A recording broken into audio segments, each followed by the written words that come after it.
Ослободување од доприноси и персонален данок, како и запознавање со сите активни мерки и политики од оперативниот план за 2017 година.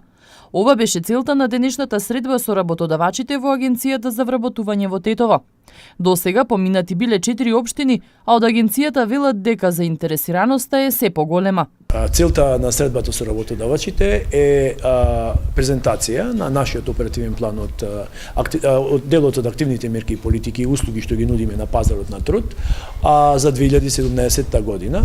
Веќе напоменав дека некои од активните мерки се отворени и може да си аплицираат апликантите, тоест сите активни баратели кои што ден пред огласот се како активни баратели на пазарот на труд и сите работодавачи кои што имаат потреба од одредени квалификациони структури и одредени невработени лица кои што полесно ќе си го најдат своето место на пазарот на труд, односно ќе ги остварат придобивките на самото работно место од обуки до реализација на нивно прво вработување, па и понатаму задржување со законот за осигурување во случај на невработеност, тоест со законот Македонија вработува 2 можат истовремено да ги користат и тие услуги што ги нудиме од активните мерки и политики и законот за ослободување од доприноси и персонален данок. Веќе 11 години се промовираат активните мерки. За овој период повторно најбарани се мерките самовработување.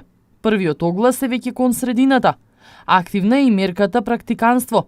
Обука кај познат работодавач со субвенционирано вработување. Мерките, подсетуваат од Агенцијата за вработување, се само за активни баратели на работа.